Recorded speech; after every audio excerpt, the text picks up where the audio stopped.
All right. Hello and welcome everybody to another episode of the Next Level Quad Pod. I'm Greg, joined by Marilyn, James, and Rich. What's up, folks?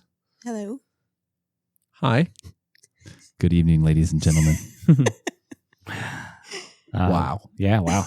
I'm always excited to see, James, what you've got in store for us. Today. That threw me off my chair. Yeah. I can't get to the podcast now.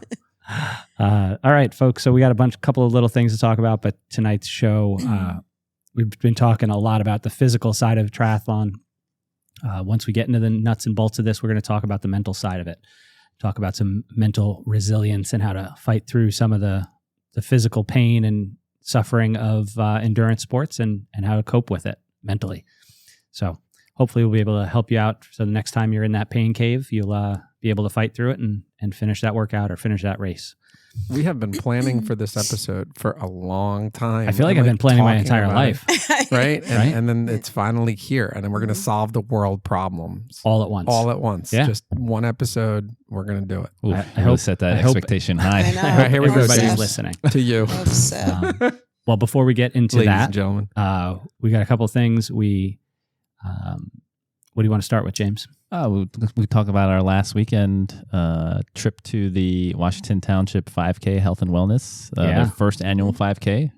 Had a pretty good turnout from the team. It was a lot of fun. A bunch of us raced, and we had a booth there with a raffle. But how did everyone's race go? I know some people saw the post-race interviews with everybody, but Oh my God, I can't believe you posted that. if you're going to record it, it's going to end up somewhere. When's the last time everyone did a 5K earnestly? The one we did together. Yeah, Last weekend? Turkey Trot. I didn't. That was the last We did one I the Upper Saddle River Yeah. Turkey Trot. Upper Saddle Yeah. Turkey What Trot. month? That was December? I don't Thanksgiving. think you did it. Thanksgiving? It was I don't know Thanksgiving where you morning. Okay. Yeah. Turkey Trot. were. James didn't go. Yes, he did. He Oh, did? that was with Oh, yeah, your yeah, son. yeah. Yeah, you Oh, ran yeah, with Yeah, my he son. did. He kept trying to Yeah. keep up with him. Right. That was a fun race God, too. My son tried to keep up with him. Really?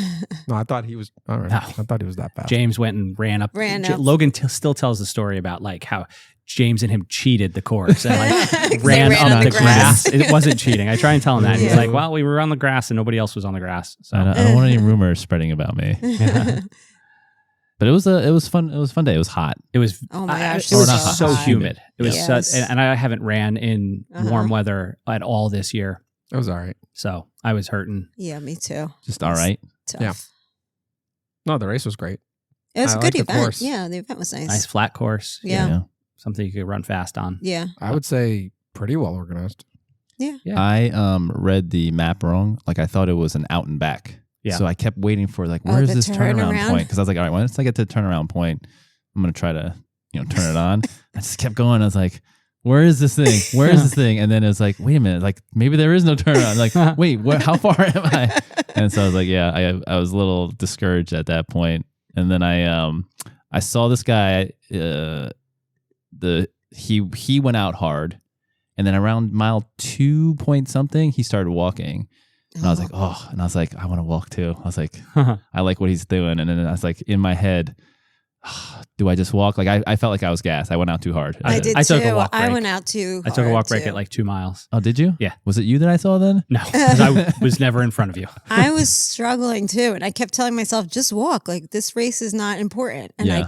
my body was like, nope, No, I- not going to let you. no. I We're going wanted to save walk. that for the mental resilience discussion know, it because was- I was like, yeah, I'm going to take a Did walk. you? No, so I saw the guy walk, pull over. I was like, oh, I want to do that. That's But I was like, hard. yeah, let me just pass him. Let me keep going. Then I'll see what I can do. And then I caught up to some kids. The kids running it were just like, Yeah. they were just not getting tired. I was catching up to them and they were like pulling ahead. And then I forget, there's like a little, I don't know how much was left, but then I started hearing the familiar sound of these pounding footsteps. It's like boom, boom, boom, boom. I'm like, Marilyn? I was like, is this Marilyn? No, I never. And I was like, it was my I friend. was like, oh, Marilyn's coming up on me. I was like, can I keep going? Because I wanted to give up. I was like, I gotta just slow down. I can't do it. I was like, and then I heard him getting closer. I was like, all right, I can't do it. Like I was just gonna let her. But then like it was like just staying right behind me. I was like, what's she doing with it? She's like toying with me. It was like a predator catching their prey. And I was like, and then I finally look around, and then it was Marilyn's friend. Uh-huh. And I was like, oh well, she's gonna pass me now. But then I don't know. I just kept going, and then I think I finished a couple seconds ahead of her. I don't know if she was just toying with me, but I was ready to just basically get eaten. I was like, I'm Good. done. So she pushed you to keep She going. pushed me, and then I saw the video of the finish, like I was like, I look so weird. Like, I feel like I'm doing like some kind of power jog. Like I was like very upright and like in my head, I'm like, oh, I'm moving like so. Yeah, we all think we look better Yeah, always. than we actually do. Yeah, it looked bad. That looked bad, but it was fun. Yeah, it was a it's good time. fun. Mhm. Fun to hang out. Put a little effort in. I haven't done any hard running like that I know, me all neither. year. So like it was definitely a little bit of an eye-opening Yeah. experience. But Your wife did great. yeah, she had a Did? good run.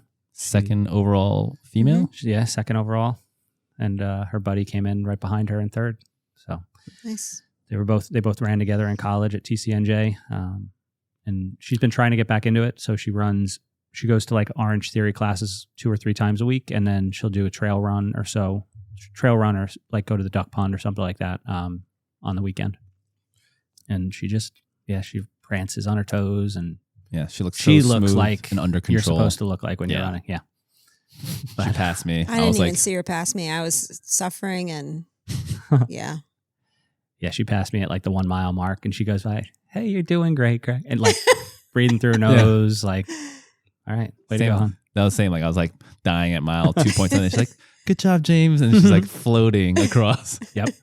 And then she tried to tell me, she's like, "Oh, it's like muscle memory," and I'm like, "No, it's not. Like, there's Not that not part muscle of it. memory for a 5K." Yeah. Yeah.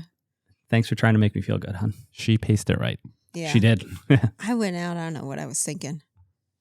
I think we went sub 7 in the beginning, like 6. I was even Yeah. it took like a few, I don't know how long, but it took you a while. I went out so hard that it took you and Nicole a bit to catch up to me. Yeah, you were. Yeah, I remember you took off. Yeah. The gun went off. I was like, bye. And then I was like, oh God, I'm dying. I tried to stay under control, and I was like, okay. And I saw Marilyn take off. I was like, okay, I'm gonna let her go. Yeah, good. I was like, I'll catch up. Like I saw Koichi and Marilyn up there. I was like, Right. oh, man. That was my mistake. I stayed with Koichi He did awesome. He did very for well. like a second. So we did the 5K, and then afterwards there was like a wellness fair, and we set up a table. We talked to some people. We handed out some nutrition samples. We brought a rower, and we had like a little challenge going. We did a raffle to give away a. I don't want to say. A Theragun Okay, Prime. it is the Theragun, right? So we're going to do the drawing for that right now, right? We have all the names. Mhm. Do we need a been- drum roll? I don't know. Do you have a drum roll? Who wants to pull? No, from the I don't. cup? I've. That's as close as I I got. just gotta hit it really fast. Yeah, I just keep using it. No, the rest are Oh, no. drum rolls. Okay. The lights all went out. Uh-oh. All right. Who wants? You want to do the honors of Yeah. pulling out a Pick name? it. Yeah. So the people had to. So you could just sign up. It was free to sign up for the raffle, or if you rode 250 meters as fast as you could. Actually, it didn't even matter It if you went as didn't fast as you matter. could. Yeah. Actually, Row, right? it just people Yeah, just you were just had to We competitive. sign did. up. People were competitive all on their own. Like Yeah. we never said it was a competition, and they were like, "Oh, what's the highest score?" Yeah. People just wanted to beat each other, Yeah, and so it was funny. as soon as someone recorded a score, then like the seal Yeah. was broken, and Yeah. people just I Yeah. want to do that, and people did it multiple times. Right. Oh, too. yeah? To Yeah. win, to try and yeah. get there faster. And when he says people, he means himself. He also did it 2 I times. waited till the end. I waited till Yeah. well, I did it the first one, and then I waited till the end to. until you saw what you had to do to win. Yeah. Yes, Yeah. exactly. He took a gel. Did you win? I did win. Yes. So I started with a 47.3, hmm and then the winning was like 47 up to a certain point. yeah. I think. Yeah, men. Yeah. Yeah, and then I went and I went like 43.7. Oh Yeah. wow. Okay. Yeah. hmm Awesome. And that was Team all, next level. all I after don't know. the I 5K. got to question those numbers. Pull up that picture. I was there. Oh, it's I save those. That's part of like the mental resiliency. I take little wins like that, file it in my head. Take the win. Yeah, little achievements. All right, here we All go. right, so- Here we go. the And the winner winner is Gianna Beckmeyer. Way to go. So Gianna Beckmeyer, I'm sure she's a listener.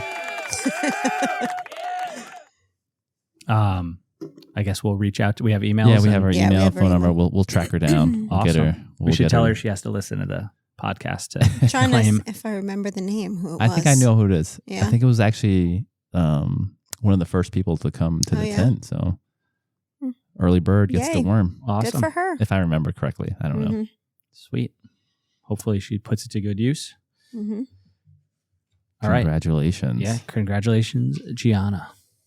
All right. May your muscles be ever. They will be Loose. grateful. It's really great for tissue resiliency. Yeah. Your tissue will be so resilient. Oh gosh. All right. So I feel like we've been talking about possibly doing this episode for a while, and we kept either coming up with different ideas or pushing it off. Because there's just so much. There is so Yeah, much. Just maybe a 3, 4, 5 part series. I think we'll keep it to one. Yeah. Like, are we going to solve everyone's mental resilience? No. Right here, right now. I think we're gonna try. Well, Yeah? let's try to break it down. You know, what are the kind of things that you face? Give the tools needed. Yeah. And yeah, what worked? There's definitely a common theme amongst the pros, people who've gone through it. There's certain kind of Do you think guidelines. the pros like hold like a secret back for themselves? And like, I'm not going to tell everybody. I don't think so. I don't think there are secrets. I don't think Mhm. there's. It's all public knowledge. I think so. Mm-hmm. because you could know all this stuff too. Right. But if you can't do it, Yeah. Yeah. like I know a lot of it, doesn't mean I can do it. Like you actually have to do it in training, Yeah. and we'll go over all of that. Mm-hmm. So where do you want to start, guys? I mean, I guess this interesting study or the concept of mental resiliency, we can Yeah, go into it. reference that. So back in 1898, this guy named Normal Triplet observed that cyclists rode faster when competing on a track with a competitor than when they cycled alone. So that kind of became the genesis and proved that there was something to mental resiliency or breaking through mental barriers, because if there was some sort of, I guess, carrot or motivation, you could push yourself harder if you could break through that mental barrier. I saw another study where like cyclists who were shown pictures of like happy, smiling, and positive faces did better than the ones who were shown like struggling, negative, frowny faces. Really? Yeah. Smiling releases endorphins that help you push harder. So even just seeing smiling, though, that's what's interesting. So like when I'm gritting my teeth, I'm actually smiling to like go faster.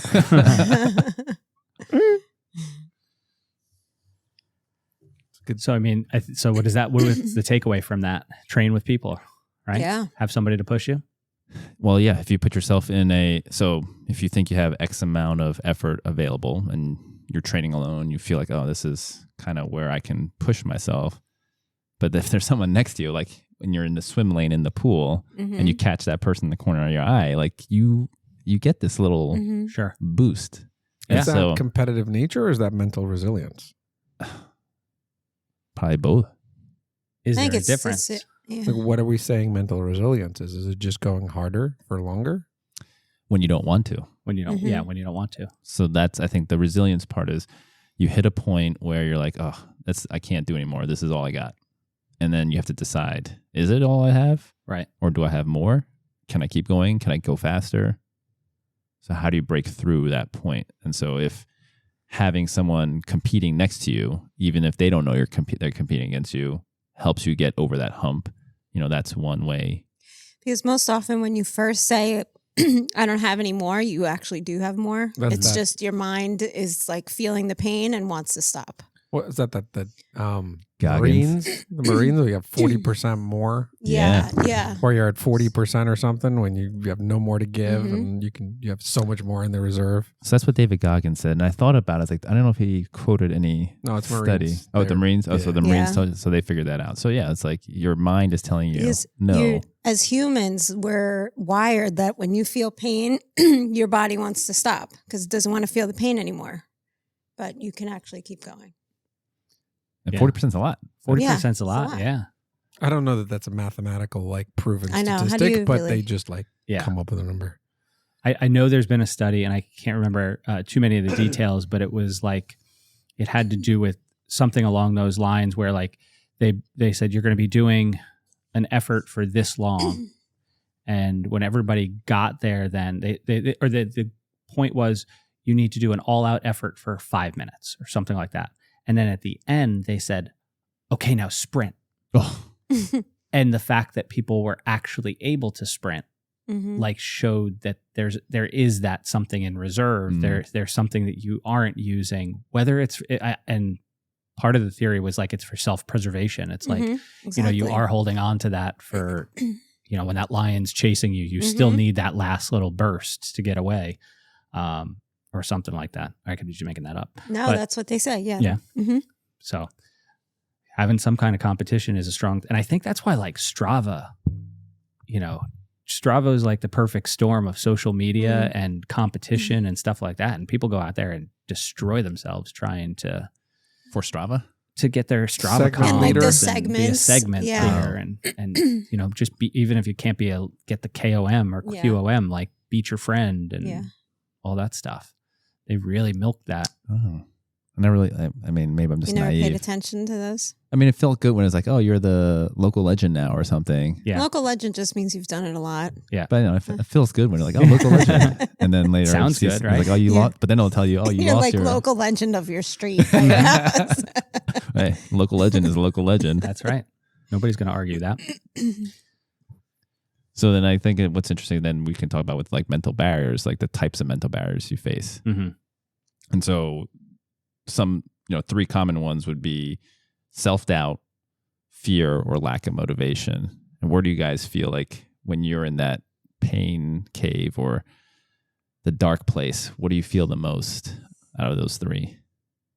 I feel them all at different times. This morning it was lack of motivation. Yeah. I It don't wasn't fear so much. I don't know that I've ever felt fear. Yeah. I'm interested to know like where that would crop up. For me, Fear- it's it like might be fear of failure, for me, Yes. I it's- think is what they're meaning by fear. Yeah. So it's easier to quit than to fail. And Yeah. that's true. You know, I totally agree with that. I was also gonna say the water. Like they just like you're going out in open water, people have panic attacks, and there's all Yeah. kinds of stories. Mhm. Like there's a fear. Okay. Or like I guess sometimes, descending on a bike Fear or of- something like Yeah. that.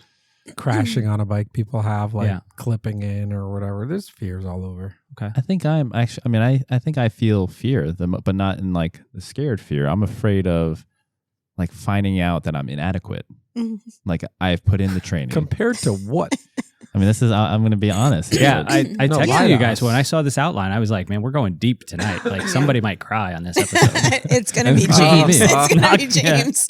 So I'm afraid of, you know, you put in all this training, your numbers Mhm. say this, and you should be able to hit these paces and all these things. And I'm afraid, what if like I put all this work in and then I Mhm. I'm afraid to hold that pace because I'm afraid, what if I fail? Like, what if those numbers didn't add up? What if like Right. I just completely blow up? And I'm afraid to actually find out like I'm not good. So Mhm. I'd rather be like, I'm just going to take it easier and not really go to that threshold pace or that race pace because I don't want to know that I can't do that. Mhm. Now I know how to get into his head. So, yeah. Don't do that. So I'd rather be like, I'm I going to would dial never. it back. Yeah. I'm going to be in a kind of, you know, little uncomfortable, but kind of a buffer zone to say, you know what, this is like safer Yeah.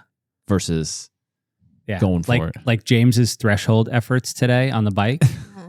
I don't think his heart rate didn't get over 130. Oh my God. it was hard. But I though. think that's more common than you think. I think Yeah. that's probably how a lot of people feel. Yeah, I'm afraid to be like a fraud. hmm You're not a fraud. You're not a fraud, Or, James. maybe it's like lack of confidence. Like I don't think have it's the self-doubt. confidence. I don't think it's fear. Yeah. You're just It's doubting both. you can do it. It's probably both. Yeah. Like you Self-doubt. doubt your. Or Yeah. you're afraid of, Self-doubt. yeah, you're afraid. Could you be afraid of self-doubt? Like, yeah. I'm afraid of like exposing myself. Like I don't know how Well, to One don't of the get things- naked on the course. One- That's not what we're talking about. One of the things I've heard, like in podcasts I listen to and stuff about this. Wait, is you listen to other I podcasts, do, Marilyn? but about mental. Cheater. Now I'll have this. she one to runs listen for to so about long mental. that ours aren't long enough. No. Is that you have to trust your training. So Yes. that comes into it. Like you'll have those thoughts, but you need to push them aside and say, like, I've trained for this and I can do this, and that's how you deal Well, with maybe that. we just Yeah. that's a strategy for like a pre-race strategy, right? Mm-hmm. Well, we can go into that after, yeah. But I think that mental barrier, that's what you're gonna Yeah. try Trust and your think of. coach. Trust your That's coach. my mental barrier. Trust your training. Trust the plan that you Yeah. have for the race. Trust the plan. So I'm very distrustful of myself. But maybe now I'm turning a leaf because before I kind of strung my true efforts a little too close to the race time, and Mhm. kind of this time You're I've been planning really ahead. giving myself Yeah. a He's fair giving shot. himself at least a couple more weeks than last time. a lot more. A lot. So You texted me once over the winter. You were like, "When's the absolute latest we can start?" Now. Yeah. 3 weeks ago. Yeah. I think that might have been my answer. Yeah, I don't think I've ever been afraid of that kind of stuff. I think You grew up with it though. Yeah, I guess I grew up with like endurance sports and competing at that kind of thing. I So think you have to really go deep into your childhood yeah. and see if you were ever afraid as a kid. I think honestly for me, self-doubt is probably the biggest barrier that I've hit up against. I don't think it's a fear, but I think that those two are probably overlap or very similar kind of things. I think I definitely have doubt about what I'm capable of doing. And I let all kinds of things creep into my head about what might cause that, or, what might prevent me from getting to some of those things that I want to do. And they're really hard to get over. Those are things like, I should probably sit down with a therapist and like hash out a bunch of them. But yeah, that's for me. Self-doubt is probably the big one. Motivation comes and goes for me, but I don't know that my lack of motivation is necessarily like my biggest mental barrier preventing me from being better than I am. Even for those 0 Dark 30 workouts you mentioned? Is that a motivation issue?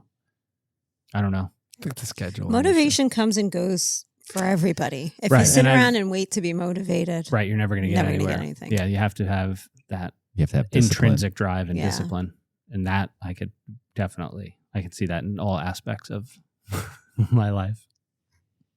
So discipline requires what? I don't know. If you figure it out, let me know. I think a plan, number one. yeah, right? definitely. Setting a goal. That's the first step. So if you Like set a specific goal. you set a specific goal. I think that's what John had just talked about recently in one of his videos. Mhm. Yeah, Setting a very specific goal. So a SMART goal. Yeah, that works. I remember when we were working on stuff at school and my boss brought up SMART goals, and I was like, are you kidding me? Like, he starts listing what each of the letters stands for. I'm like, this sounds like just a joke. what do they stand for? Like you weren't expecting that question. I know. I knew it was Smart goals. I feel like I forget what the S is. Measurable, attainable, time, SMAR, realistic, and time constrained or something. I forget what the S stands for. Huh. Small, maybe? Oh. I don't know. Well, that's actually, so that was kind of segued into one of the strategies here. It said making sure you set realistic goals. Yeah. So if it's like way too out there, I mean, you're definitely going to have a lot of mental barriers if it's unattainable. Specific. Specific. So specific, measurable, achievable, relevant. Oh, relevant. relevant. See, I wasn't paying. time-based. This is going back like 10 years. So, but every once in a while I hear SMART goals crop up. Yeah. I mean, it makes sense, I guess, for especially the kind of stuff we're doing. It makes you drill down through beyond just like, oh, I want to do an Ironman, to like, well, okay, what is it going to actually take to do that? Yeah. So I heard someone talking about this, and they said that you should create being goals. So like, I want to be patient during the race. I want to like create goals that nothing can impact other than yourself. So how you want to be during the race to achieve what you want to achieve. fast. I you mean, want that to. could be one. That could be one. Be Yeah, but tough, be strong, Fast. be resilient. So much You're fast. stuck on fast. Oh yeah, because if I'm fast, you But can be as strong as you want. You have to still be gonna specific. How fast? right. faster than anyone else. Well, they all said relevant. Are you saying that's not relevant for me? I don't know. Could be. Ouch. That one is a tough one. I like that though. That's Yeah. really good. Mhm. Right? Yeah. It's kind of Mhm. focusing on the things you can kind of control then. Right. Control the That controllables. nobody else can, nothing else can impact that. And that's hard because we compete in a sport that you're ranked against other people, Mhm. you know? Let me ask a question as we go deep into this episode. Is your mental resilience the same for training and for racing? Because I think they're a little different. I mean, Think so? I think so, because I think for training it it's can't be. I mean, mental resilience for training takes a little bit of a different approach than for racing in terms of. I don't think so. I think if you give up on workouts, you're going to give up in a race. You have to practice to Oh, buy that's your not what training. I mean. So I what do you just mean? mean like there's the mental resilience for motivation during workouts, during the months leading up. Mm-hmm. The motivation and the mental resilience for that. I don't need that when I'm at a race. Like at a race, there's different like not giving up resilience, right? It's different. Like I don't know. Is it? I don't know. I see what I see what Rich is saying. I understand it. I can't Well, that's verbalize it good. though. Right. That's I know really what you're- hard. I know that feeling. It's what you're not saying. good for a podcast. So, try to We're see gonna it. draw you a picture in the As notes. Rich, Try to see like what Rich I'm says, imagining. more words, please. Say more words. But Say hey, more so words. on race day, it's more like I don't want to say like it's like do or die. Like you're there. Mhm. You're already there. You got to do So- it. So it's like whatever happens that day, you will do whatever it takes to kind of reach your goal. Like It's you got to dig deeper. Like there, you're in it. Like I don't want to use this. But You like, have there's to no ch- shutting it down during you have, a race. but you have to do that in training too. But you should- can shut it down. but you shouldn't. But you don't think there are times in a race where you do like shut it down, like not from 300 watts to 100 watts, or from 7-minute pace to walking, but you just cave a little bit in a race. So that's what I mean, right? So the mental resilience not to pull back during a race is different for a training session. If you're not feeling well and you're doing a training session, I don't think you need the same mental resilience to pull yourself back in a training session. Whereas in a race, I think you may need a little bit of a different mental resilience to go harder, see even what if you're you don't saying. feel well. Okay. You do, but you need to practice what you would do in that race scenario while you're training. Yeah. And so then I posed the next question. I know we're going deep. I then posed the next question: is then digging deep sometimes more detrimental in your training than taking some rest and not having that kind of like dig deep attitude? And that's what I mean. Like one workout isn't going to be better than the other. You're going to not necessarily need to be as resilient, push through every workout like crazy. It's okay to get a feel for how you're doing at that point in time and pull it back. Mm-hmm. Whereas I would say in a race, no. Well, in a Okay. race, you just pull it back. Maybe, like he said, don't, if you're doing 300 watts and you can't, you pull it back to 280. Fine, but that's Yeah. what I mean. That's the difference in the training versus Mhm. race. Yeah, no, I see what you're resilience. saying now. Yeah. Okay. I did that today. I drew them all a picture for everybody watching. I did that today. Couldn't finish my workout. So, And then like there's times I don't feel well and I'm like, I think it's better to take a rest day than to fight through to be motivated Yeah. to work out. And I've done both. And I think taking a rest day for me at times is better because then I recover faster, I get better faster, and then I can put in more training that's harder. right. And if it was a race, I'd be like, no, you're gonna do this. You're gonna do this. Your friends are all gonna make fun of you. You're gonna do this. 100%. Yeah. the shame. The shame factor. Okay, we're not gonna talk about that. That's not good. Oh, I feel like Ray The wants the wheels same are thing, but I spinning. also want to Is say it something. more Go ahead. words? No, go. So Yeah. I think that's fine to have that in training, but if it starts becoming Right. the a habit. majority of your Yeah. attitude, Mhm. then it's a problem, right? Yeah. Mhm. okay. Once in that's a, where I every was once in a gonna- while, if it's Mhm. smart to dial it back, you don't have it that Yeah. day, that's not going to hurt you. But if it becomes a pattern and every time you start to face something uncomfortable and then you're saying, Right. it's okay, this is training, I'm going to Mhm. just dial it back, you're going to run into problems. 1,000%. So Yeah. like the mental resilience still needs to be there, 100%. Like, but train smarter, not harder, right? And I don't know and about and so yeah, like in training, you will need the mental resilience at certain times, but there are certain times you'll need to be able to just say it's okay. I heard a quote that said, train how you race, which means, what they're trying to say is when you're training, always give 100% like you would in a race. Hmm. Not say like, oh, well, it's just training, so I'm only going to give 80%. I like that because as long as, and this is the caveat that I had like floating around when you were saying that I looked like I had something I want to say. that your plan makes sense, Mhm. right? Yes.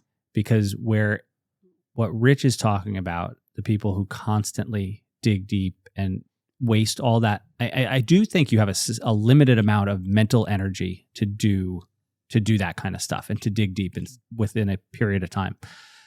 And tissue resilience and physical. And so if every workout you're doing is pushing you to the edge, then you're gonna use up that. You're going to burn out. Right, you're gonna burn out. You're gonna use up that mental energy. But there does have to be times where you're pushing yourself in training. But I don't know that push means going to your maximum. Like I think pushing it, or like, so let's say your coach puts, ride 3 to 3.5 hours this weekend, on Saturday. And every time you see that, you come in at 250, like, well, why is that the case? Like that to me is like, you're like, oh, I didn't feel great, so I push. Is it mental? Is it physical? Is it right? Yeah. Like to me, if that you're happens summing it up every time, beautifully. that's mental, right? Mhm. But if you have threshold intervals and you're supposed to go as hard as you can for however many minutes, like, that's like a physio. I think maybe you have a little bit left in you, but like, I don't know. I'm going to give the example of myself this week. Like Tuesday's workout on the bike was supposed to be this like hard effort. I think it was like 4 or 6 minutes, whatever it was, hard. And I just didn't get a good night's sleep and I wasn't feeling well. And I was like, I'm going to do the workout, but I'm going to do, I think I just paced like the trainer, whatever that's called. I don't know what it's called. RoboPacer. RoboPacer. And I did that and I had a good workout. Does that mean I don't have the mental resilience? No. Because today I got up and I was like, I've got this workout. It's going to be hard. And it wasn't like similar one, but it was like, 7-minute hard, whatever it was. But like I pushed through that, but I was a lot smarter to take the Tuesday, dial back to mentally push myself today. And had I gone hard on Tuesday, I mean, I could have been suffering today. You could have been, but what if playing devil's advocate? Play it. No way. Tuesday Maybe was maybe the smart early on. choice. Maybe early on, right? That's good. You had a win. You didn't want to do the workout. You did the workout. It wasn't about not wanting to. I was just physically not feeling like you went into it with negative self-talk because I didn't sleep well. I didn't talk at all. I can't do this workout because I didn't sleep well. So you know what? I wasn't feeling well. And I wasn't feeling well. I feel like I don't feel well. No, it was more important to get healthier faster than to stay sick and have today's workout be All right. like total ish. So you were sick. I didn't know you were sick. I thought you said just didn't sleep. No, I wasn't feeling well. But I'm just saying, and I'm just playing devil's advocate. That's not what I would do. This is why this is so deep. But if you're This is working good. on building mental resiliency, like sometimes you have to say, hey, what if I do train when conditions aren't perfect? And can I still have a good workout? Mhm. Yeah. Yeah, and I think it goes back, like you have to have a well-structured plan. Your workouts have to all have purpose, and you can't just try and go 100% every day, because then it's much easier to do what you're talking about, James, where like, you wake up and you're like, I don't feel great. But if your plan was right and like you should be able to do that workout, and other than I didn't get a great night's sleep or, whatever, I slept funny and my neck is bothering me, something like that, and you fight through that, then great. But if every day it's like I'm going to the well and I'm just like, you can't do that. Yeah. And then there was a podcast, it was a Rich Roll podcast, and he was talking to a runner. She lives in the United States, but I think she runs for Greece, and I think she's an Olympic marathoner.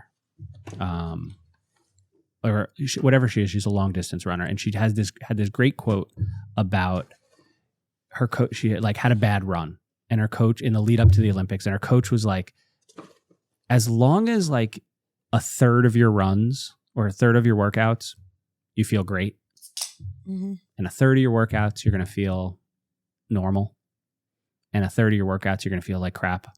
That's okay. That's fine. That's kind of how it That's should be. just how it's going to be. You're not going to feel great for every workout. Mm-mm. You're going to, and it was like, I think she called it the rule of thirds, and that was something her coach was calling it. And like, you're not going to feel great all the time. You can't, because if you did, then you never get any better because you'd be resting all the time. Yeah. So But like as coaches, right? how do you tell the difference in your athletes? I'm not devil's advocate or whatever, just asking questions.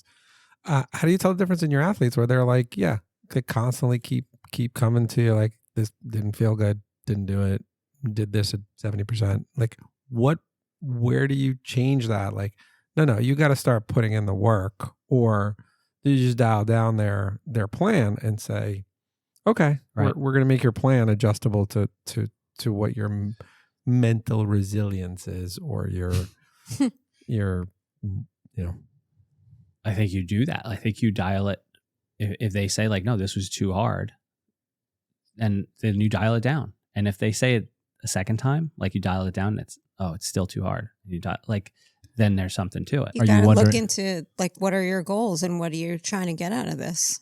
Or Why Rich, is are it you keeping- wondering, are there markers or metrics that you can tell as a coach if someone's just mentally checked out versus hitting their physical limit? Yeah.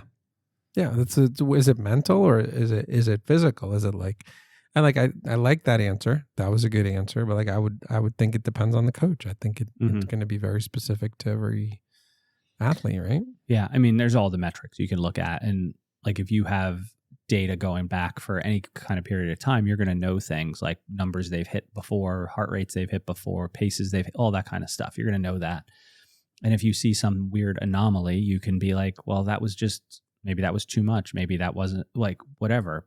I think it's a consistency thing. Like, if you see it frequently, then there's something to the mental side of things. Yeah. You know? Did we go off track? Are we off track? Yeah, Do we need the 100%. train to come by? Yeah, we did. I love when we go off the tracks. That's my favorite. That's where I live. Train needs In to a come back and put van. us on the track. Down by the river. All right. So All right, so I think so there's all I gonna think be we did was strategies. me and James talked about whether it was self-doubt, fear, or lack of motivation. Right, so there's strategies, there's benefits, and then there's the Benefits. development. What? You're going benefits. too far too fast. Let's go. And then there's in developing it, right? So why don't we talk about strategies? Strategies for dealing with the pre-race nerves. That's what that's. So how do you guys what are your feels pre-race? Like, I'll start. I am more than excited about race day. Okay. I don't care what race I'm doing. I am that excited. Watch Like me answer this question. Greg, tell them what I Oh am. God, I can't even. I was so excited. I didn't even listen to you for an hour and a half. Wait, what are we talking about? Me pre-race. How nervous he You is pre-race? pre-race. I don't remember. He Are gets you? chatty. Does Like, he? I mean, Oh. But- More than usual. yeah, more than usual. Shut He's up. explaining to me his, this is going to sound terrible, his lubrication strategies. You have a strategy for that? He It's asked. multiple layers. Oh. He different- was like, I it's not enough that we use chamois cream. It was like, it was not enough. I'm like, so what do you do? So he asked. But yes, there was a very lengthy explanation. It's a whole podcast. Oh, for So it. you're going. So you and I have to be separated. What do you in the need? Do you morning. need quiet and zen? No, I just don't need a lot of like. Yeah. No, Yeah, I like. So No, I would you actually- were I'm like, very are you calm. breaking down all the risks and doing your analysis and going through every single possible failure point? I think it's more worst case scenario at everything. That And sounds so- exactly what. Yeah, so that's you go through every not single possible surprising. failure point. That's not surprising. It's not the fail. It's. Well, you just it's said not worst failing. case scenario of It's like everything. I'm gonna drown on the thing. I'm gonna Uh-huh. slam. I'm gonna crash on the bike, and like both tires are gonna blow out. Uh-huh. And then because I just go, what's the worst that could happen? And I solve it, and then I feel better. And you do this out That loud is or a in your good- head? That is a good. Depends if Greg's with him. If I'm with him, it's out loud. Oh, my. Oh, looking forward to and Eagle then Match. and then I solve, and then I go through it, and then I'm all good. Can Not all we- good, but Can you record this? And when you guys are rooming for Eagle Nope. Man? No, because I'm in my own zone. Like Yeah. I think like now that we're talking about it, and like he's just so happy, I really am excited for race day. happy-go-lucky Greg. But I'm he's also- always happy, but he's so happy. I think I'm quiet, but I'm also a pretty quiet person in general. I think I get more quiet the morning of, and that's how I deal with my nerves. Growing up on the swimming, I think I just learned to put the Walkman headphones on and like zone out. And He said Walkman Yeah, for people our like listeners. Walkman. Walkman. Yeah. Well, because I swam 20 years ago. Like we had I yellow. Do you have the Oh yellow my one? gosh, The the waterproof one? waterproof one. I have that Absolutely. That had to have been one. a Casio, or was it No, Sony? Sony. Sony did that one. Okay. Sony did that one. And it had the yellow headsets. I probably broke those and had to replace Ooh, them. like the sport headsets or the foam covered. Foam. Remember Yeah. the sport when they started making like Yeah. sport? I don't remember what kind of headphones, but like just We're never going to get through this. some episode. Never some, gonna happen. We're some stuck kind on of the Sony headphones. some kind of music playing that I could just zone out to. I didn't Mm. want to talk to you. Like he talks, I pretend to listen. And like but the thing is, like, that's what he needs. He doesn't need me to respond to He him. just needs He someone needs to to let it talk, out. right? And I just need to I just zone out and zone into think about what I'm about to do. Yeah. And I run through all the scenarios and that's it. I might nod and be like, yeah. What about you, Marilyn? How do you feel before a race? Yeah, I'm pretty calm usually, except for this 5K. I was like, You did seem I oddly was, like, nervous. so, and I think it goes back to when I was I reading wasn't this. even next to her. When I was reading this, it's something. I mean, I think I told you about it when we were riding in Harriman. I knew I wasn't prepared for it, Mm. so that's why I was nervous, because I knew it was going to hurt really bad, and I was going to try and still do like what I've been able to do, knowing that I wasn't going to be able to, and I was nervous about that. Mm. So it was like a mismatch of maybe realistic goal and preparation. Yeah, and then I it knew just- I wasn't. So I think that's why I was like nervous and anxious. But normally I'm calm and sort of more on the quiet side, which sometimes I am anyway. But Because normally you are prepared. You're Yeah. very good at staying right, disciplined. so and doing your I'm training. like super calm, excited, like want to get it started, but pretty calm. Not All right. nervous, Finish the really. round table, James. Yeah. I'm trying to think how I feel. I mean, I think if it's changed since the beginning. Like AC, I was very. I think I was very nervous. Because we'd never done a 70.3 But you've before. done lots of different kind of racing, like you've got, Events. He's Racing done events. background. Yeah. your I think it comes back to. Spartan stuff, I think it comes back to my confidence. I lack confidence in myself. So what does that feel like on the start line of any event? A Spartan race, a sprint triathlon, a 5K, or I guess if I could sum it up, 70.3. if it's like if I was either a baseball player or a basketball player and it's bases loaded, 3 and 2 count, just need a hit. Like I don't want to be that guy. you don't want to be that I guy. don't want to be that guy at bat, or you need to make this free throw to Uh-huh. tie the game. I don't want to be that guy. I don't know that I want to either, but I want to play the game. Yeah. So I don't want to. I guess And so, that's where I see myself at this, pre-race jitters to me are like, like there's people who visit the porta potty 6 times. Like that's not me. There's people who are like checking their tire pressure every 10 minutes. There's people who can't get a handle on that feeling, that pre-race Mhm. excitement. And whether maybe that's what it is. Maybe it's just excitement that's all over the place, where I freaking love it. Like, I guess I don't. So I We're don't gonna go put into. that on a t-shirt. I freaking love it.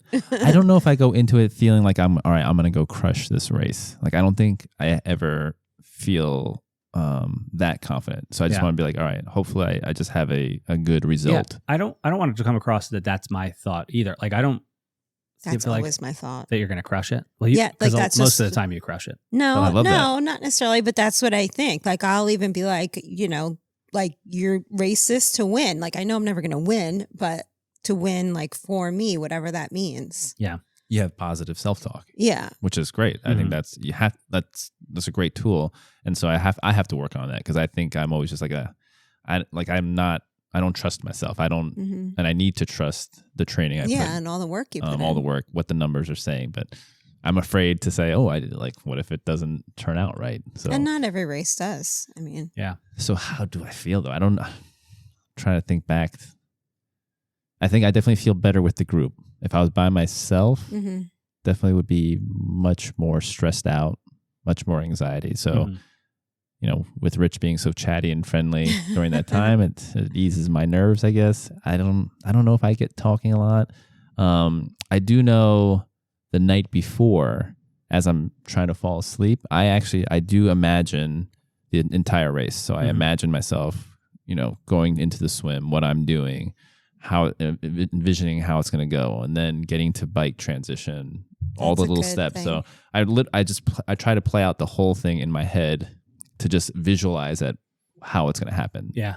and then into the run and all that, and then visualize the finish line and all that. So that helps me fall asleep, but I keep playing it over and over in my head. Can I ask you, so you visualize, I do also. Do you guys do that? Mhm. Yeah. So you said something and it just clicked to me that I visualize completely opposite, different from you. So I want to hear how you What do you guys, visualize? well, I don't want to say it until I hear what Oh. you guys say. I want to see if I'm intrigued now. I'm going to I use an know. analogy or a different story. Teaching martial arts, and there would be roadblocks to kids, adults, everyone breaking boards. And the tool is visualize. If you can visualize your technique, the physics of what you're going to do, that board's going to break. The key is actually the slower you can visualize it. So like every little move, the easier it's going to be. So the more transparent, the more like vivid that picture is of what's going to happen in your mind, the easier it's going to be to break that board. So when I visualize, I literally, and I just go slow. So yeah, chatty, all that stuff. But once I get into transition, my practice is visualization. So I'm now, like he said, like I know where the swim entrance is, I know where the swim exit is, I know where the bike out, bike in, run out, or like, and I visualize. It's hard to say, but all those hours in my head as slow and as vivid as I can. We like ride the bike course, if I can see the run course. The slower the visualization, seeing every feeling, every moment, every breath, the better it is for me. That's how I visualize. Do you do that all naturally, or do you have to use the aid of any substances? No, I know how to slow it down. No, I know how transition's going to go. Like my transition's so set up that the best way to practice transition in my head is visualizing. Like when I exit the water, I visualize which arm I'm going to take off first. Oh, wow.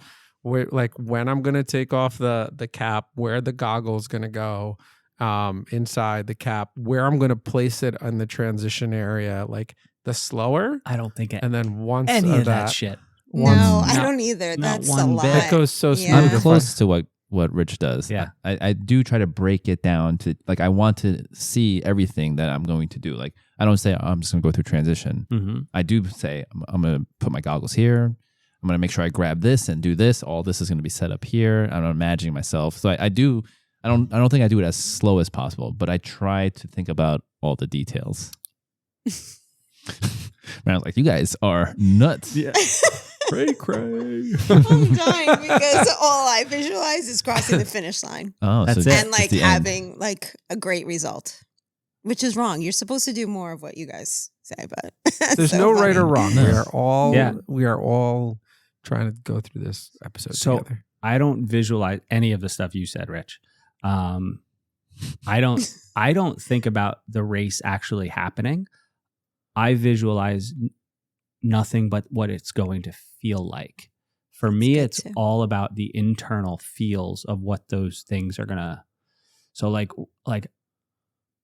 when I dive into the water, I like am visualizing what my stroke is gonna feel like that day. I'm not Stroke taking. feel. Explain. Say more words. Stroke I feel. love that phrase. Like- My favorite. What's Wait. your stroke gonna feel like? So you're visualizing your stroke. But like the way James explains you're it, it's sm- almost like he's visualizing The action. him watching himself. I'm playing do the race Yeah. in my head. But are you watching it from above? No, it's from my. Are you having an out Your of body vantage. experience? No, it's not What an are out you- of body what is experience. this? That's weird. I don't think. Yeah, I would No. need to be on something to see a third. Right. You need to see Person view of DJ myself. Please Diplo. visualize the Yeah, stroke. I'm How are you going to visual- grab the I'm water out of the visualizing stroke? from my- Yeah, within but my same body. as you. But I'm From not. above. same. But I'm not Oh. thinking Samesies. about like. Yeah, but I'm not thinking about like what I'm going to be doing. Like what I'm gonna. I don't know how to explain it. I'm visualizing what like my body's going to feel like putting that effort. You're thinking about how you're going to feel, Yeah. where they're talking about what the actions they're doing. Yeah. Yeah. I don't think about the actions. I'm gonna I think tie in about their the feels. now. And I so- want to, so yeah. I think about like when I'm in the water, it's like I know You're what, going to feel wet. Yeah, well, he's like gonna I say- want to feel that initial shock of cold water. Yeah, But then like when I'm swimming, like I I know what feeling good in the water feels like. That's what I'm visualizing. Like that's a big part of mental skills is visualizing how you're going to feel and how you're going to react to those feelings. Yeah. So whether it's you're feeling good, or also you have to think about how when you feel badly and you get to T2 and you're cramping, Mhm. you're having those feelings. What are you going to do at that point? Yeah. To keep going. So are you But imagining? that's different than visualizing the race. Okay. I would say that. I guess so. Then I'm not visualizing. Then I don't visualize the race. It is. That's part of Yeah, he's- No, visualization. it's Don't planning for don't how you exclude feel him. is no. Okay. I Don't be I judgy. include. That I'm is not part judging. of- I'm saying, hold on. I'm saying that feeling. Feeling what you're going to feel at that time or how you're going to deal with those feelings is something like I do also, but it's not what I'm doing at the moment when we enter transition Well- for the first time. It's that mental kind of preparedness. Okay, when I'm going to feel this, and I know I'm going to feel it, there's always a time that these are the things that are going to get through. Okay, so when I guess then for me, the way to put it for me is when I want to get introspective about what the upcoming race is, whether that's the day before, the night before, when I'm trying to fall asleep, or the morning of.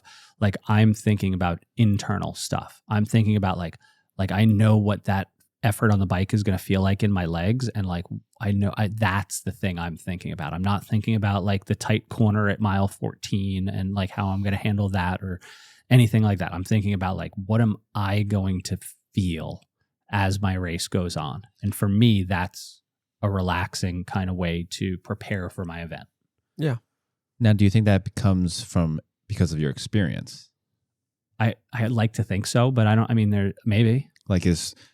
For me, I'm very new still to the sport. So I feel like a lot of the things that have to happen during a race aren't automatic, and I have to make a conscious effort Okay. just for, logistics and whatever.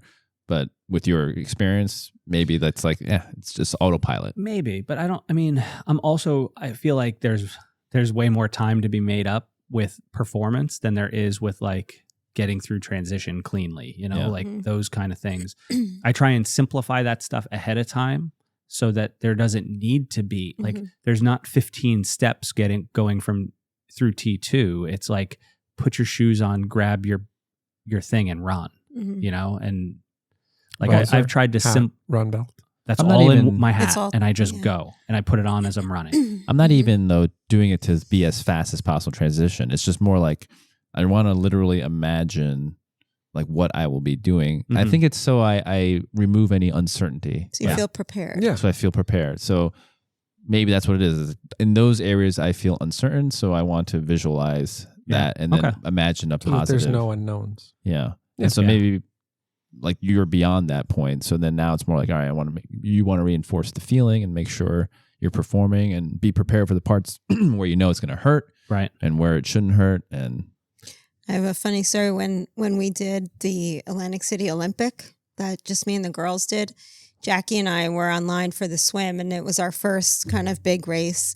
And you stand on that line to go in for a while. We did not speak the entire time. We just stood next to each other and didn't speak. I think at one point I asked her about her wedding dress. I was like, "Did you get it? Did you get your wedding dress?" She goes, "Yeah." I go, "Cool." That was Cool. it. We were so nervous. oh, yeah. And she was like me, like, we just don't speak. We're just like, okay. Yeah, Yeah. see, I don't get nervous a little bit, but like I just get quiet. Yeah. But I don't think it's nerves. It's just because I'm Yeah, exactly. So have the blinders on. I was thinking about it, and I think what you were saying, Greg, you're just such a professional, and then Stop. because that's my second step, right? It's that part where okay, how I'm going to feel in the swim, Yeah. what I'm going to do, like, and it is more about that feeling part Mhm. because it's what the feelings are going to be throughout the race, Yeah. and then you kind of prepare for that, or you visualize those, or you feel those, or whatever it is. Mhm. And Ultimately, the goal, whether it's, you're visualizing the actual actions or the feelings, Mhm. you're just trying to remove stress and anxiety. Yeah. And I think that's the tool, is that when you visualize what you think is going to happen, then it's just like resolved in your head now. You're like, okay, You're prepared if it does happen. You Yeah. know how to react. Can I just say that to remove stress and anxiety, I do more of the smiling and the positive and the kind of like trust the plan. Like I've done this so many times, and Mhm. I know this is gonna sound corny, but it is true. I get to do this. That's your Mhm. mantra.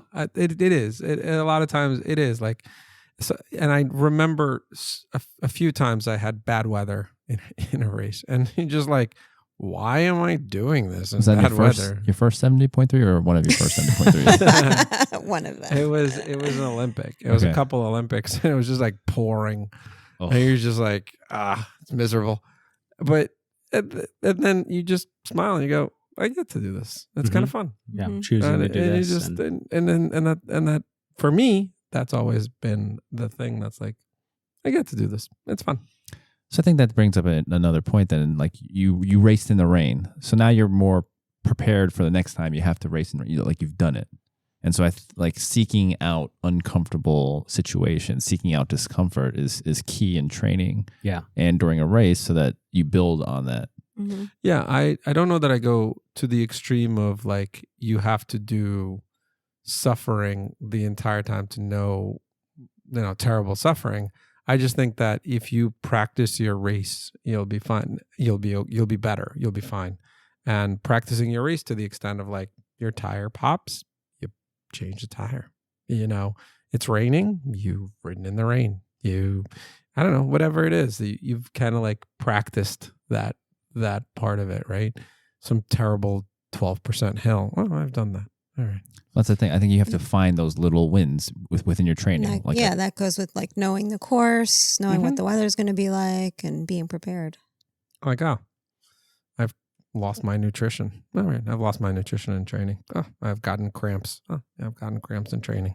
So that part helps. Yeah, because if you only train in ideal conditions comfort all zone. the time, your fitness will probably increase. You'll be physically ready. Mhm. But if you don't train the mental aspect and do a training session when you're not 100% or with ideal conditions aren't there, you don't get the nutrition you need. Something like you kind of have to feel these things. I think the way I like to approach a lot of things is getting comfortable with the uncomfortable. Exactly. Mm-hmm.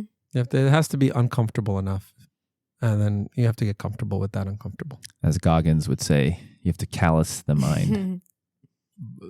Heavy eye roll by You Rich. don't like him?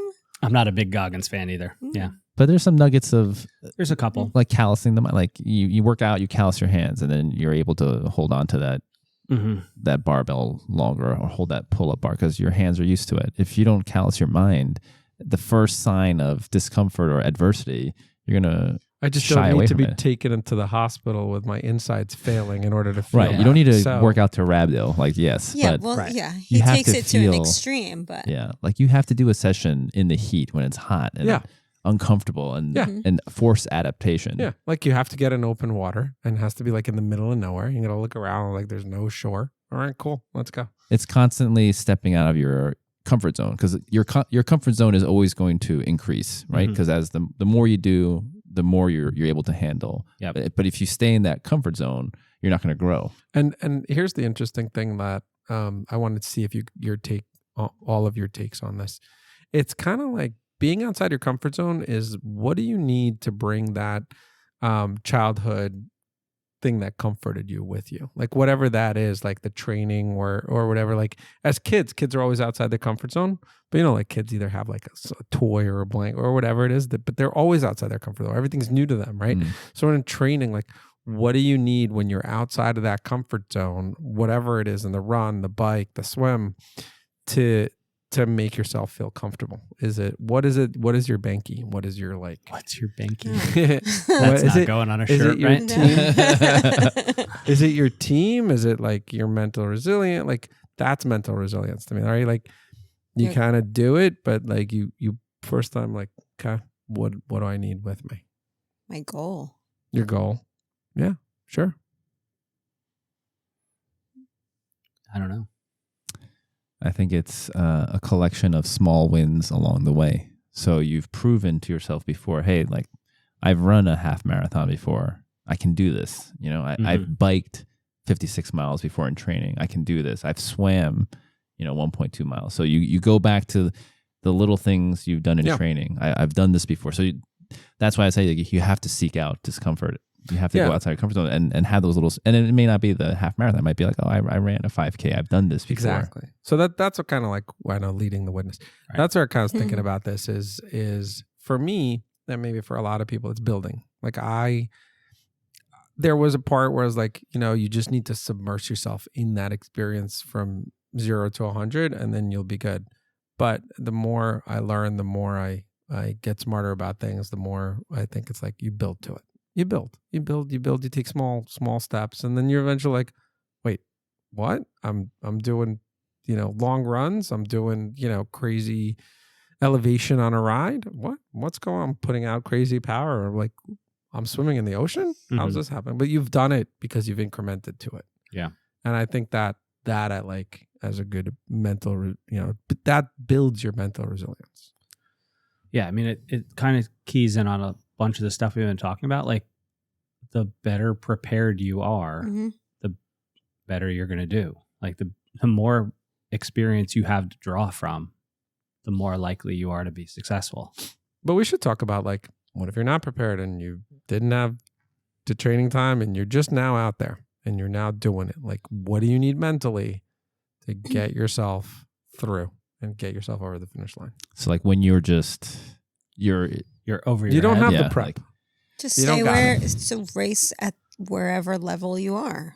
And if that means Right. you can't do what you did when you were prepared, do what you can. so you're at the point you're overwhelmed and you're just, Yeah. all right, you're at the point, Started this race, need but to- like you shouldn't have. like like you're at the point, do I quit right That was now? the 5K.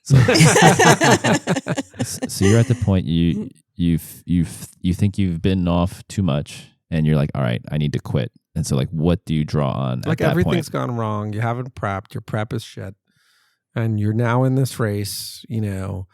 The guy on the kayak is like, "No, let me pull you to an ambulance." You're like, "No, I got this." And then like you got to get through the race. Like, what do what's your mental toughness look like? So I would say first thing, you have to reassess your goal now. Okay, so whatever you thought maybe you were going to do, you have to throw that away. All right, you've thrown it away. You throw it away. Now you're just in that moment. If you're in the swim and it's falling apart, all right, can I take one stroke? Can I at least float to that buoy? it. Can I make it? Like, can I do 3 strokes and then take a pause and see how I feel? So Take like notes, people. just In the moment. That's the note. don't think about you have this bike and swim or run left. Like, can I just get to this point right here? And then rinse and repeat. That's the entire race at that, and see how far it's going to take you. But you can't, if you think about the enormity of the task beyond that, because now you feel like you're overwhelmed, like then you've lost. Right. But everyone can always say, I can do one more stroke. I You've could got pedal. that extra whatever pedal. percent still left. Yeah. Mhm. What about you, Yeah. Marilyn? You got that 5K. You should have, thrown it in. What was your mental resilience? I raced where I was, whatever fitness I had. That's what I did. What made So you keep it wasn't- going?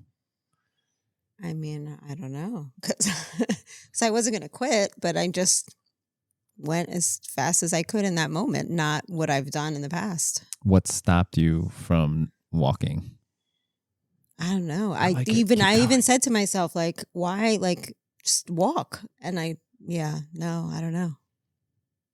Well, we're gonna Competitive come back to- because I'm very come competitive. back So to you. Okay, I Greg. wasn't like Yeah, don't ask me because I walked. So your competitive nature Yes, it wouldn't was allow you? right. Yeah. Would you have felt disappointed in yourself if you... Yeah, 100%. And that disappointment would have hurt more than just sticking with it. the pain of the race? Yeah. Some people, I think Jerry said it right. He just didn't want his kids to be disappointed in him, and he was like in the range, someone being hugged by a bear, Yeah. or a guy that looked like a EMT. bear. All And right, now that's we're something going. that, like I say sometimes, like the disappointment of not trying as hard as I can will last longer than the pain I'm feeling right now. Mm. All right, Greg, give us the wisdom. No, I don't. I'm not good at this. Like I'm Greg learning has a lot never from been you in that guys. situation. I'm not good at this, but I don't need to No, 'cause visualize. I got the I'm whole the race one down. who I take a walk break. I ease off the power. Like I don't have that. That's a huge thing that I need to work on. Okay, so I don't You're know. in that I'm race, you're listening to you guys. I'm going to listen to suffering, this podcast Yeah. 3 times before it You're- comes out. you're On our suffering. ride this weekend, when I was like, I think I'm out of gas, and he was like, all right, shut it down. I was like, wait, what? Yeah. Well, so Greg, what was the worst race you've ever had? Or one of, I'm sure there can't be. They weren't all great. No, I think there's always things I look for that I can find to improve on every race I do. Where did you feel the most struggle ever? This past weekend ride. Just kidding. No. Just kidding. This past weekend run. We're gonna have to come back to him. No, on this. There's gonna be okay. too much He's on the silence cusp for the- of Yeah, no. So, I did the bear. There used to be, I mean, maybe there still is. There used to be a bike road race up at Harriman, and it was 4 laps. We started at Lake Welch, and then dropped down that hill and came back up Tiarati Brook, and then the loop. That was the loop. It was like 14 miles. We had to do it 4 times for 50 something miles. And I went into it. I was the lightest I'd ever been. And the fitness was pretty good. It wasn't like peak season. It was like May, and I was trying to peak a little bit later. But I felt like I was in pretty good shape, and I got dropped the first time up the hill. And I chased that was like 6 miles into a 56-mile road race. Mm. And I chased for 50 miles Oh my gosh. by myself. So you And never mentally, where were you? Tell us your mental. Why'd you chase?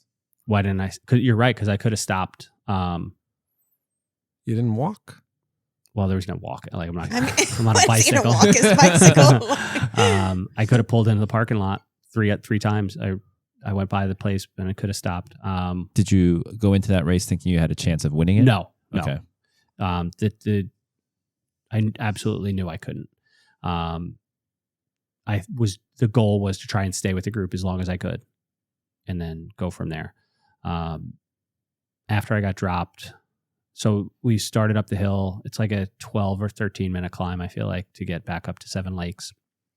I was climbing okay, and then somebody accelerated, and that was like I was on the rivet, and that acceleration just popped me off the back.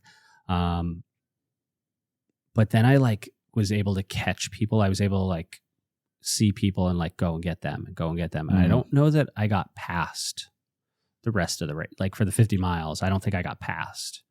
But you were picking I was target. picking a couple of, I was it picking was a target. one step, one more step, one more rider. Goggins calls that taking souls. Yeah. Yeah. I've heard people say you pick someone, and when you pick them off, you say, I just took all their energy. Yep. Yeah. So that was probably my worst race experience. How did you talk yourself into? So how far gone were they? You could. Oh, I don't know. Could you see them? No. So they were gone. Yeah. Gone. You're by yourself. By myself. But you're still. So now you're just pedaling as hard as you can. Yeah. And then you see someone in the distance. Mm-hmm. And I would see people, there were people getting spit out of the group. So you start with 100, 120 guys, and then half of them get shelled on the first go up the hill. So you got 60 people in the Spread lead out. group going. They probably finished 30 minutes in front of me. So what are you thinking though when someone finally you're by yourself and then you see someone off in the horizon? That was my only, I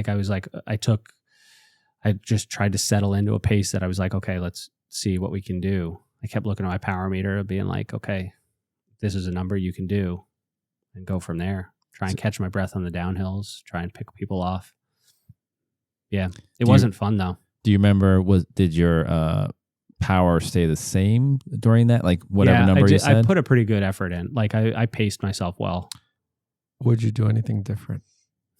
Lee. No, there's probably nothing else. I was just not fit enough to be in that race. Yeah. I was in over my head. Happens. I mean, I was hoping we'd get this breakthrough. No, that's I try, but Well, I think you talked about it before, Greg. You're really good at compartmentalizing things. Yeah. And you're probably able to, that race is done, boom, move on. But Next. listen, there are times where I have races that I almost won that still bother me today. And that's 15 years ago. I'm like, I made these mistakes. The And closer you come, the harder oh, absolutely. it is to get over. Yeah. Well, you mentioned even for Muscleman, during the run, you hit the dark place. Uh-huh. And what was after the first loop? Or? No, it was during the first loop. The first loop sucked for me. So how'd you keep going? How was your nutrition when that happened? Because I got something I learned about that. But It was good. Yeah. I took in 1,000 calories on the bike. I was hitting probably 100 calories at every aid station. Yeah, it wasn't a nutrition thing. I went out too fast out of T2. I was holding a pace that in my head, I had talked myself into thinking I could probably maybe hold, but I had never done it in training. So Interesting. Well, then we go to you. Like, how did you get through it? You almost you were I in a know, worse spot you, than me. like, Yeah, me pushed was through come on. Me was Yeah. 100% mental. Yeah, but not on this episode. Everyone's when they heard this story specifically before. search for this episode to be the most listened to episode ever, Well, I still want to hear. they want to know how you did it. I still want to hear though. Like, I mean, for Greg too, it was a similar. But mine was a mental thing. Yours was a physical thing. Yeah. Like you didn't mentally conjure up cramps. I was just having this talk with myself that like this was not like, I thought I could do this and I can't. And now why do I even want to be here if I can't do some this? negative thoughts started creeping into your head. 100%. And how'd you get past that? I don't know. Well, I This was this walked way. podcast. Yeah. I know. Come on. I don't know the answer though. That's why I'm listening to you guys. I walked a lot more than I should have or needed to or thought I needed to. Maybe it was what I needed to. And then once I got to halfway, once I finished that first loop, I knew I could finish. Yeah. So you make it then to it's like, halfway. halfway for me is so important. And that's like, because now we're counting down. We're not counting Yes. up anymore. We're counting down. And I use that on my bike ride today. Like, I had 4 6-minute intervals over threshold that I was like they were hard. And I had just bumped up my FTP a couple of watts. So like they were even harder than I thought they were going to be. And I got through the first one. And I was like, ooh, that was tough. And then but once I got through the second one, I'm like, okay, cool. You've done it. You've done that 12 minutes of work. You only have 12 minutes left. Like you've done it. You can do it again. So for me, getting to that halfway point, I think is an important piece. You can do it. You can do it. When was you're at the 13.1 run. When was the last 13.1 race you had done? Whether 70.3 or a half marathon. That was my first. That was your first. Yeah. So you're in uncharted territory. Yeah. So preparedness allows you to have that mental fortitude to get through it. And I didn't have that. I thought you said you did have that. No, That's I why didn't you're have able that. to get through No, it. that's why I had so much negative self-thought. It's like, you've never done this. What are you thinking you're going to be able to run this pace for? I got through the first mile and looked at my watch and I'm like, yeah, we're cooking. And then just the fucking bottom dropped out. And then Not literally. not literally, right? But then it's like, what do you think you're doing up here? Like, Did you guys see that news article? No. No. The guy somebody who ran the Boston Marathon got caught going into someone else's yard for To number poop? 2. Yeah. Oh, I didn't see come that. on. No. That's So my I'm worst like, fear. everybody's got a Ring camera. This Yeah. guy's like, it's someone's yard. On their Ring camera. All right, sorry. I just make So you made it to halfway. Yeah. You thought you couldn't do it, but you made it to halfway. Now So you're I think halfway. I think I was lucky with that race specifically because it was a 2-loop course, so I knew exactly what I had to do. I knew exactly what was coming. I had kind of figured out like where are the really hard parts of this course. So I knew like, okay, run this part because there's a hard part coming. Then walk that hard part. Then like each of those little milestones. So that I was able to do. You broke it down into manageable. Yeah, I guess I did, but I knew because I knew what was coming. Yeah. The hard parts were all like stacked up together. They were all All right there. stacked And up. that was my problem. Like on the flats along the lake, I was feeling like I was like It was nice, bouncing yeah. around. I'm good. And then that first hill, and I was like, oh, yeah, that hit hard. But now you have that experience that's Yes. like in your little cookie jar of, okay, now I can Right. draw upon this the next time. Yep. And like you have to get yourself into these situations. Yes. And I think that's the biggest thing. I think that's like the more times you do something, the better prepared you're going to be to do that thing. Yeah. It's not rocket science. 'Cause I think there's a double-edged It sword. is rocket science. Yeah. The Mental more, resilience. yeah, the more times you get to Mars, the more easier it is to get to Mars. Because I think if every race went smoothly, and we've said this before, if every race went smoothly, I don't know if you can build mental resilience. If you feel no discomfort or hardship, You may Yeah. not want to do it anymore. like I don't know if I you have to have say mental that. fortitude. Maybe this is wrong to say, but at a certain distance, there is no like smoothness. Like Right. our distances are not smooth. Right. Yeah, it's always going to hurt at some not- point. Something's It's gonna not go wrong. smooth. At some point, it's not going to be Yeah. fun, quote unquote. Just say. Yeah. It's true. I think part of having that mental resilience is knowing it's going to be difficult, Mhm. knowing that something will go wrong, be prepared for that. Mm-hmm. That's why he goes through how it's going to feel. Yeah. Mhm. Mhm. Yeah, That's and I just- guess that's because I hadn't done it. I didn't know what I was going to feel. Mhm. So So I think I'm going to start thinking about feeling cramps. All right, this is going to happen here. It's going to feel like this, and this is what I'm going to do. Yeah, it's probably not a bad idea. And To it's be like I know I prepared. can run through it. I know I can shuffle, and if I have to, that's what will happen. And going back to what you said, I think number one, it helped me that you were with me. If I was by myself, maybe I would have been cramp at before mile Well, one. I wasn't going to let you quit. Yeah, you wouldn't let me quit. I would have, like, I had Marilyn in my back pocket and be like, what would Marilyn say? So I didn't pull that out because You he didn't didn't? need it. But if I had to, I would have. just weaponizing I know. our teammates against I each know. other. Because I remember at AC, like At Rich, AC, Rich he was, did that with me. Like Yeah. you were ahead of me, and I catch up to him, and he was like, "He's right there. Go get him." I'm like, "I can't." I think Rich was physically like, couldn't go. Jackie's right up there. Like Yeah. he's like He Rich was- is instigating. He was Like, he's- playing all of us. in the end, yeah. But yeah, so yeah, you being there helped me. Like I had a familiar face, someone to get me through that. But it really was. that was another thing I had a ton of trouble with was I came out of T2 time-wise with a group of people around me in a spot I didn't belong to be with on the run. Like Mm. I swam pretty quick. I rode decently quick.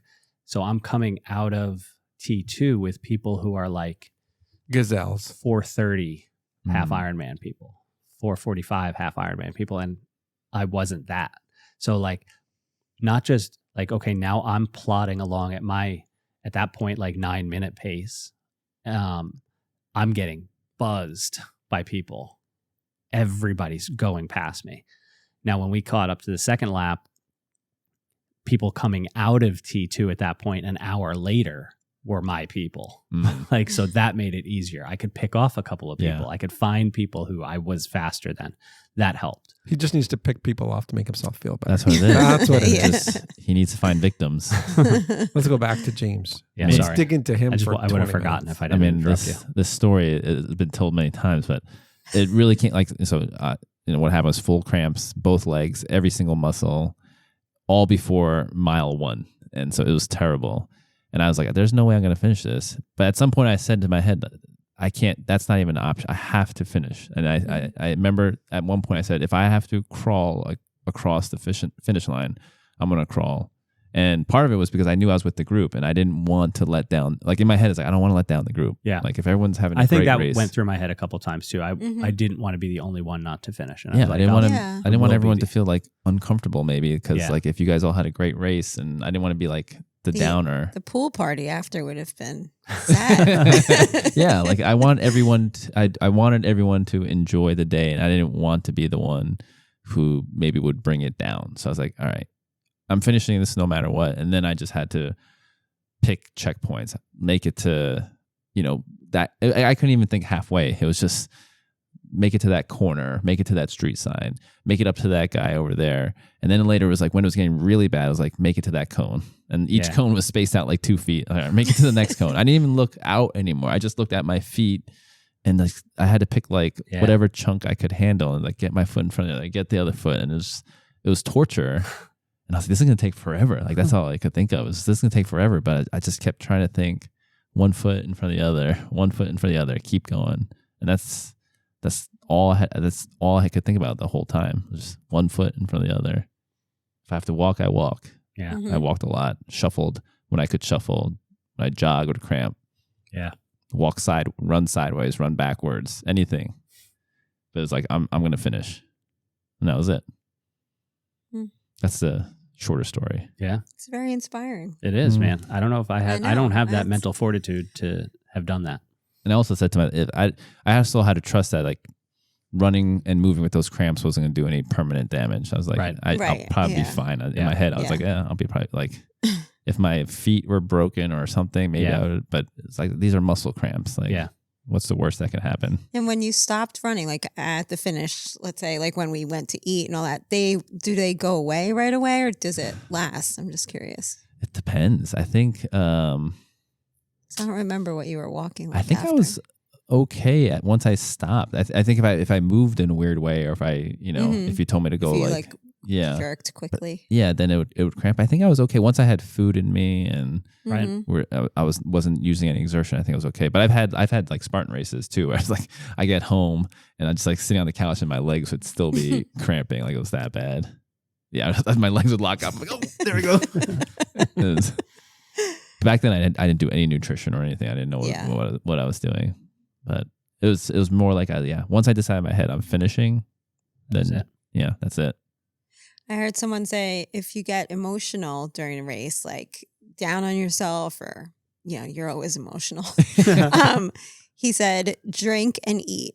That 9 times out of 10, it's a nutrition issue, Mm, and you may still feel like down, but not as Yeah. bad.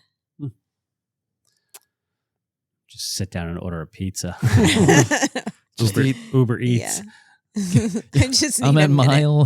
Mile 2.4. I just need a minute. Yeah. So what's next? Wow. Yeah, I we think went. we've covered many pages and books worth of I mindfulness. think we did. I throw the question out there because I don't know that I'm really great at this, but mindfulness and breathing. How many of you just do that kind of thing? I know you talked about it. Did you? I think Marilyn talked about it a little bit, right? What? Mindfulness and breathing and Breathing, yeah, especially when I'm running. Like I feel like taking like a really deep breath and letting it out like helps me, like just relaxes me. I just saw this tip, and I'm trying to figure out how to incorporate it in the middle of a race because it's tough. But try this: you take 2 inhales. So you go like 2 inhales through your nose, like so you go, While you're running, and then a slow exhale. So do 2 I'm inhales. not giving There's- birth, man. that is I'm not happening running. while I'm running. But just try it. 2 inhales and then a slow exhale. I could do that sitting here, but Yeah. not And running. what am I supposed to get from that? I'll probably faint. He's just making. I'll get lightheaded. He's just and making pass a out. shop and having you do it. I get this wave of, I just feel, so it's supposedly the most effective way to relieve stress. You know the But what, this is supposed to be done while you're in a race? No, that's what I'm saying. If we could adapt it to a Okay. race, like if you're in a moment where it's just maybe before the starting line, if you Yeah. have a bunch of nerves, Mm-hmm. try 2 inhales through your nose and then a very slow. And so do the 2 inhales without exhaling. Mhm. 2 inhales and then slow exhale. And then when I do it, I feel like this kind of like tingling and relaxation I could see that. from the yeah. you along got a my back. disclaimer button on that thing Yeah. that you can press. Like we do not, this not. I wonder if you got to a really bad spot, like if you like running, probably couldn't do it. I mean, I guess maybe you could do it on the bike, but like you just stop running Yeah. and do that to like recenter yourself. I'm not. If there's a train or anything. Yeah. I'm not a mindfulness. Like I don't know anything about it. And there's some science behind it. I forget why. Uh-huh. I don't remember, but this is from Andrew Huberman, and so Okay. he's got a lot of cool tips like this. But, And before we get off the breathing thing, I don't know that this is scientific or if anybody's heard this, but I've tried it. For some reason, it's worked for me. You know when you get stitches in your side when you run? Mhm. They say that if you focus on exhaling on the other leg, it goes away.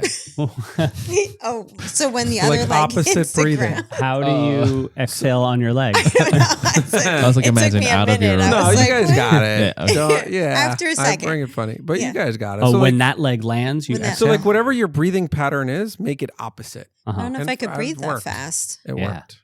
Yes. Like whatever your breathing is, like I don't know if you're exhaling every 2 steps and then like change it, like hold it Yeah. up and like it and somehow it worked. Okay. Maybe our listeners Interesting. will work. But hit that disclaimer button. Yeah. Yeah. It's ridiculous. Yeah. All right, mindfulness. Sitting there meditating. No, Zen. I can't. I mean, I'm like that a lot. I'm very introspective. I like. Mhm. You just sit there and zen all the time. Yeah. I like it. Yeah. I'll like pay attention to how a certain effort feels and like how my body feels, but I don't know if No, I at could home. do it. Like Oh, I all thought the you meant time. during a race. Aren't we Not talking about necessarily. racing? Oh, no, I don't do that at home. James. I think the only time if we talk about like mindfulness is when I'm in a very repetitive workout. So I'm holding something constant and it's long. We talked about before, like on a long run, you kind of get hypnotized by the sound of your footsteps, and then your mind just starts to go into some zone. That sort of mindfulness, and I guess I'm not thinking about the distance I have to run that day or what pace. I'm just in the moment. Yeah. Cool. Does that answer your question? I'm just throwing it out there. So I think we've given people a lot to think about. We've bared our souls. Do you think we've done a great job? I don't know if we've solved the world's problems, but I think we've made our mark. Tell us if we have. Comment. Yeah, let us know how I you want to hear some comments. how you break through these mental barriers. Yeah. And Yeah, I have need mental every bit resilience. of help I can get. And, Yeah, for sure. We've talked a lot about tissue resilience, and this is about mental resilience. I don't know what kind of resilience we have left for the next episode, but yeah, thanks everybody for listening. If you have any tips, please share them. Leave them in the comments. We'd love to hear what you guys have to say. Till next time, that's another episode of the Quad Pod. Thanks everyone for listening to the Next Level Quad Pod. We really appreciate you spending time with us and listening to everything that we have to offer. If you like what you heard, please leave us a review and a rating. Those little things go a long way towards us being able to bring you more content like this. If you'd like to learn more about what we have to offer, please go to our website at goteamnltry.com. There, you can find out about all the different things we provide that can help you reach your athletic potential. Thank you again for finding time in your busy schedule to spend some time with the Quad Pod.